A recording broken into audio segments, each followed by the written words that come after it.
Hi friends, welcome back to my YouTube channel. ನಾನಿವತ್ತು ಪರ್ಫೆಕ್ಟಾಗಿ ಕಾಯಿ ಹೋಳಿಗೆ ಯಾವ ಥರ ಮಾಡೋದು ಅಂತ ನಿಮ್ಮ ಜೊತೆ ಶೇರ್ ಮಾಡ್ಕೊಳ್ತಾ ಇದ್ದೀನಿ. ಕಾಯಿ ಹೋಳಿಗೆ ಮಾಡ್ಕೊಳ್ಳೋದಕ್ಕೆ ಡೋ ಪ್ರಿಪೇರ್ ಮಾಡ್ಕೊಳ್ಳೋದಕ್ಕೆ ಇಲ್ಲಿ 3/4 ಬೌಲಷ್ಟು ಮೈದಾ ತೊಗೊಂಡಿದ್ದೀನಿ, ಅರ್ಧ ಬೌಲಷ್ಟು ಚಿರೋಟಿ ರವೆ ತೊಗೊಂಡಿದ್ದೀನಿ. ಮತ್ತು ಇದಕ್ಕೆ ಸ್ವಲ್ಪ ಅರಿಶಿನ ಹಾಕ್ಕೊಳ್ಬೇಕು. ಒಂದು ಪಿಂಚಷ್ಟು ಅರಿಶಿನ ಹಾಕ್ಕೊಂಡ್ರೆ ಸಾಕು. 2 ಸ್ಪೂನಷ್ಟು ಆಯಿಲ್ ಹಾಕ್ಕೊಂಡಿದ್ದೀನಿ. ಇದನ್ನು ಫಸ್ಟ್ ನೀರು ಹಾಕ್ಕೊಳ್ದೆ ನೀಟಾಗಿ ಮಿಕ್ಸ್ ಮಾಡಿಕೊಂಡು ಅದಾದಮೇಲೆ ನೀರು ಸ್ವಲ್ಪನೇ ಹಾಕ್ಕೊಂಡು ಚಪಾತಿ ಹಿಟ್ಟಿನ ಅದಕ್ಕೆ ಕಲಿಸ್ಕೊಳ್ಬೇಕು. ಒಂದೇ ಸಲ ನೀರು ಜಾಸ್ತಿ ಹಾಕ್ಕೊಳ್ಬಾರ್ದು. ಇದನ್ನು ತುಂಬ ತೆಳ್ಳಗೂ ಕಲಿಸ್ಕೊಳ್ಬಾರ್ದು. ಹಿಟ್ಟನ್ನು ಚೆನ್ನಾಗಿ ಚಪಾತಿ ಹಿಟ್ಟಿನ ಅದಕ್ಕೆ ಕಲಿಸ್ಕೊಂಡು ಚೆನ್ನಾಗಿ ನಾದ್ಕೊಳ್ಬೇಕು. ನೀವೆಷ್ಟು ನೀಟಾಗಿ ಹಿಟ್ಟು ಕಲಿಸ್ತೀರೋ ಅಷ್ಟು ಚೆನ್ನಾಗಿ ಬರುತ್ತೆ ಹೋಳಿಗೆ.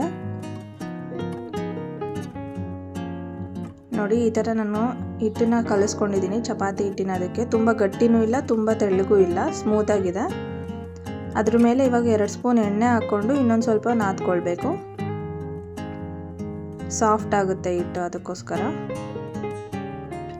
ಕಾಯಿ ಹೋಳಿಗೆಗೆ ಚಿರೋಟಿ ರವೆ ಹಾಕಿ ಕಲಸೋದ್ರಿಂದ ತುಂಬ ಚೆನ್ನಾಗಿರುತ್ತೆ ಟೇಸ್ಟು.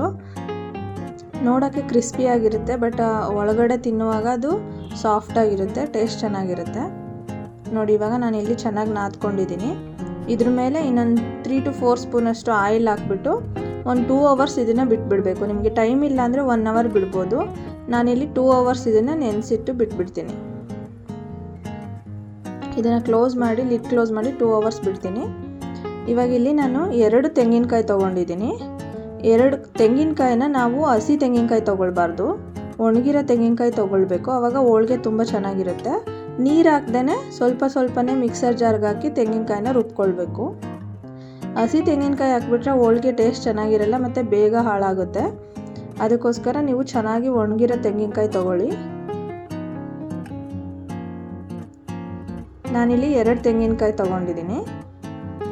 ನೋಡಿ, ನೀರು ಹಾಕ್ದೇ ನಾನು ಎಲ್ಲನೂ ರುಬ್ಕೊಂಡಿದ್ದೀನಿ. ಇವಾಗ ಪಾಕ ಮಾಡೋದಕ್ಕೆ, ಬೆಲ್ಲದ ಪಾಕ ಮಾಡ್ಕೊಳ್ಳೋದಕ್ಕೆ ಅರ್ಧ ಗ್ಲಾಸಷ್ಟು ನೀರು ಹಾಕ್ಕೊಂಡಿದ್ದೀನಿ. ಅದಕ್ಕೆ 2 ಬೌಲಷ್ಟು ಜಾಗರಿ ಪೌಡರ್ ಹಾಕ್ಕೊಳ್ತಿದ್ದೀನಿ. ನೀವು ಗಟ್ಟಿ ಬೆಲ್ಲ ಯೂಸ್ ಮಾಡಿದ್ರೆ ಅದನ್ನು ಜಜ್ಜಿಬಿಟ್ಟು ಹಾಕ್ಕೊಂಡು ಪಾಕ ಮಾಡ್ಕೊಳ್ಬೋದು. ನಾನಿಲ್ಲಿ ಪೌಡರ್ ಯೂಸ್ ಮಾಡ್ತಿರೋದ್ರಿಂದ ನಾನಿಲ್ಲಿ ಆರ್ಗ್ಯಾನಿಕ್ ಪೌಡರ್ ತೊಗೊಂಡಿದ್ದೀನಿ. ಅದಕ್ಕೋಸ್ಕರ ಇದು ಬ್ಲ್ಯಾಕ್ ಕಲರ್ ಆಗುತ್ತೆ. ನಿಮಗೆ ರೆಡ್ ಕಲರ್ ಬರಬೇಕು ಅಂದರೆ ಬೆಲ್ಲದ ಅಚ್ಚು ಸಿಗುತ್ತೆ ನೋಡಿ, ಅದನ್ನು ಬೆಲ್ಲದ ಅಚ್ಚು ಯೂಸ್ ಮಾಡ್ಬೋದು. ಅದು ಕರಗಿದ್ಮೇಲೆ ಒಂದು 2 ಮಿನಿಟ್ಸ್ ಕರಗಿದ್ಮೇಲೆ ಬೆಲ್ಲ ಎಲ್ಲ ನಾನು ಅದನ್ನು ಸ್ಟ್ರೈನ್ ಮಾಡ್ಕೊಂಡಿದ್ದೀನಿ. ಏನಾದರೂ ಡರ್ಟ್ ಇದ್ದರೆ ಅದು ರಿಮೂವ್ ಮಾಡ್ಕೊಳ್ಳೋದಕ್ಕೆ. ಇವಾಗ ಇದನ್ನು ಪಾಕ ಬರೋವರೆಗೂ ಚೆನ್ನಾಗಿ ಬಾಯ್ಲ್ ಮಾಡ್ಕೊಳ್ಬೇಕು. ಒಂದು 5 ಮಿನಿಟ್ಸ್ ಬಾಯ್ಲ್ ಮಾಡಿಕೊಂಡ್ರೆ ಮೀಡಿಯಮ್ ಫ್ಲೇಮಲ್ಲಿ ಪಾಕ ಬರುತ್ತೆ.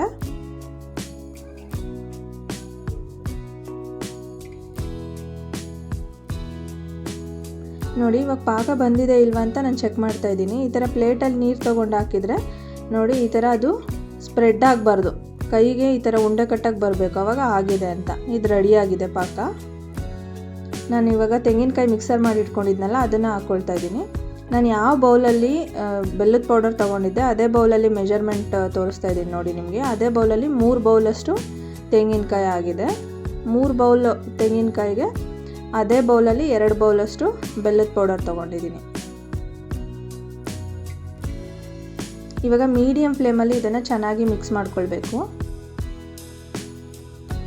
ತೆಂಗಿನಕಾಯಿ ಹಾಕಿ ಚೆನ್ನಾಗಿ ಕುಕ್ ಮಾಡ್ಕೊಳ್ಳಿಲ್ಲ ಅಂತಂದರೆ ಹೋಳಿಗೆ ಬೇಗ ಹಾಳಾಗುತ್ತೆ. ಅದಕ್ಕೋಸ್ಕರ ಚೆನ್ನಾಗಿ ಮಿಕ್ಸ್ ಮಾಡ್ಕೊಳ್ಬೇಕು ಇದನ್ನು.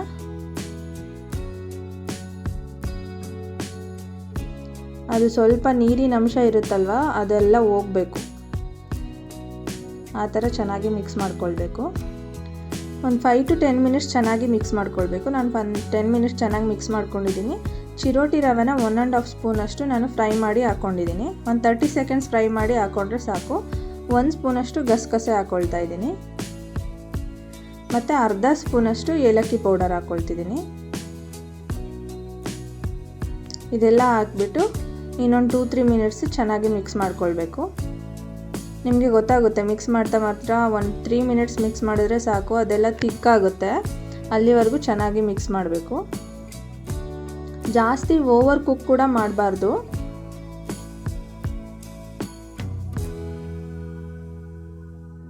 ನೋಡಿ, ಇದು ರೆಡಿ ಆಗಿದೆ. ಇವಾಗ ಇದನ್ನು ಲಿಡ್ ಕ್ಲೋಸ್ ಮಾಡಿ ಇದನ್ನು ತಣ್ಣಗಾಗೋದಕ್ಕೆ ಬಿಟ್ಬಿಡ್ತೀನಿ.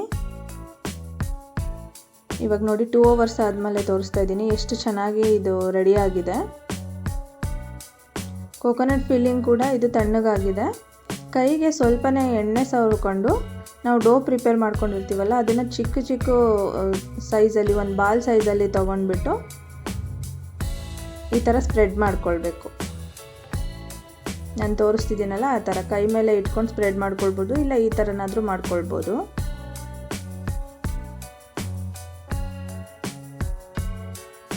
ಇದನ್ನು ಅಂಗೈ ಮೇಲೆ ಇಟ್ಕೊಂಡು ಸ್ಪ್ರೆಡ್ ಮಾಡಿ ಮತ್ತು ಕೋಕೋನಟ್ ಫಿಲ್ಲಿಂಗ್ ಇರುತ್ತಲ್ಲ ಅದನ್ನು ತೊಗೊಂಡ್ಬಿಟ್ಟು ಫಿಲ್ ಮಾಡ್ಕೊಳ್ಬೇಕು.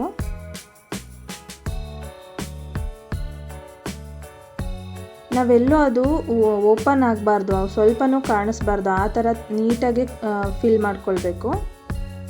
ಇಲ್ಲಾಂದರೆ ಹೋಳಿಗೆ ತಟ್ಟುವಾಗ ಚೆನ್ನಾಗಿ ಬರೋದಿಲ್ಲ. ಅದಕ್ಕೋಸ್ಕರ ನೋಡಿ ಈ ಥರ ನೀಟಾಗಿ ಫಿಲ್ ಮಾಡ್ಕೊಳ್ಬೇಕು.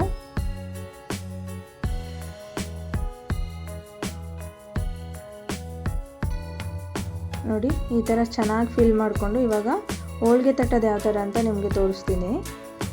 ನಾನು ಬಟರ್ ಪೇಪರ್ ಮೇಲೆ ಸ್ವಲ್ಪ ಆಯಿಲ್ ಸ್ಪ್ರೆಡ್ ಮಾಡ್ಕೊಳ್ತಾ ಇದ್ದೀನಿ ಹೋಳಿಗೆ ಮಾಡೋದಕ್ಕೆ. ನೀವು ಬಾಳೆ ಎಲೆ ಕೂಡ ಯೂಸ್ ಮಾಡ್ಕೊಳ್ಬೋದು, ಆಯಿಲ್ ಪೇಪರ್ ಕೂಡ ಯೂಸ್ ಮಾಡ್ಕೊಳ್ಬೋದು.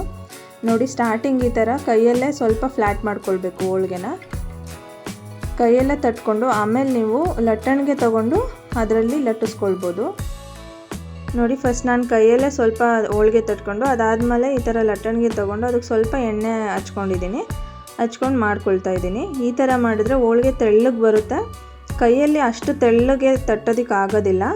ಸೊ ನೀವು ಲಟ್ಟಣಿಗೆ ಯೂಸ್ ಮಾಡಿ ಮಾಡ್ಕೊಳ್ಳಿ. ನೋಡಿ ಎಷ್ಟು ಚೆನ್ನಾಗಿ ಬಂತು. ನೀವು ಸ್ಟಾರ್ಟಿಂಗ್ ಮಾಡ್ತಿದ್ದೀರಾ ಅಂತಂದರೆ ಬಾಳೆ ಎಲೆ ಮೇಲೆ ಮಾಡೋಕ್ಕೆ ಬರಲ್ಲ ಅಂದರೆ ಈ ಥರ ಬಟರ್ ಪೇಪರ್ ಮೇಲೆ ಮಾಡ್ಕೊಳ್ಳಿ. ಇವಾಗ ಸ್ಟವ್ ಮೇಲೆ ತವ ಇಟ್ಟಿದ್ದೀನಿ. ಇದು ಬಿಸಿ ಆದಮೇಲೆ ಮೀಡಿಯಮ್ ಫ್ಲೇಮಲ್ಲಿ ಇಟ್ಕೊಂಡು ಹೋಳಿಗೆನ ತವ ಮೇಲೆ ಹಾಕ್ಕೊಳ್ಬೇಕು. ನಾನು ಆಲ್ರೆಡಿ ತವ ಮೇಲೆ ಸ್ವಲ್ಪ ಎಣ್ಣೆ ಹಾಕಿರೋದ್ರಿಂದ ನಾನು ಫಸ್ಟ್ 2 ಹೋಳಿಗೆನ ಎಣ್ಣೆ ಹಾಕದೆ ಬೇಯಿಸ್ಕೊಳ್ತಿದ್ದೀನಿ. ಅದಾದಮೇಲೆ ನೀವು ಹೋಳಿಗೆನ ಎಣ್ಣೆ ಹಾಕ್ಬಿಟ್ಟು ಬೇಯಿಸ್ಕೊಳ್ಬೇಕು. ನೋಡಿ ಈ ಥರ ಜಾಸ್ತಿ ನಾವು ಪ್ರೆಸ್ ಮಾಡಿ ಬೇಯಿಸಬಾರ್ದು, ಹಂಗೆ ನೀಟಾಗಿ ಬೇಯಿಸಿದ್ರೆ ಈ ಥರ ಹೋಳಿಗೆ ಸಾಫ್ಟಾಗಿರುತ್ತೆ.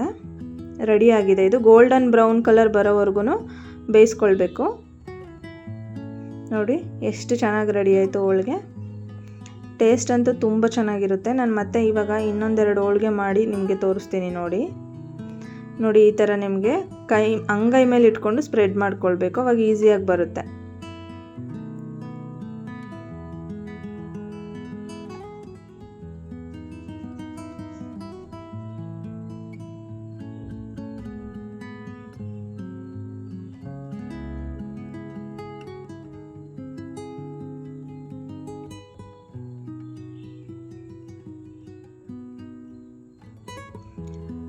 ಫ್ಲೇಮ್ ಮಾತ್ರ ಹೈ ಮಾಡಬೇಡಿ, ಮೀಡಿಯಮ್ ಫ್ಲೇಮಲ್ಲೇ ಇಟ್ಕೊಂಡು ಮಾಡ್ಕೊಳ್ಳಿ. ಯಾಕೆಂದರೆ ಹೈ ಫ್ಲೇಮಲ್ಲಿ ಇಲ್ಲ ಲೋ ಫ್ಲೇಮಲ್ಲಿ ಇಟ್ಕೊಂಡು ಮಾಡಿಕೊಂಡ್ರೆ ಹೋಳಿಗೆ ಗಟ್ಟಿ ಆಗಿಬಿಡುತ್ತೆ.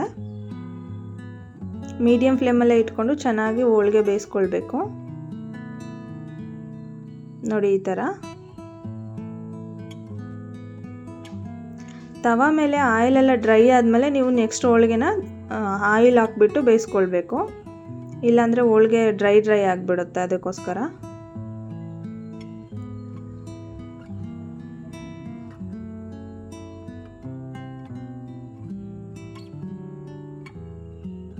ನೋಡಿ ನಾನಿವಾಗ ಸ್ವಲ್ಪ ಆಯಿಲ್ ಹಾಕ್ಕೊಂಡು ಬೇಯಿಸ್ಕೊಳ್ತಾ ಇದ್ದೀನಿ.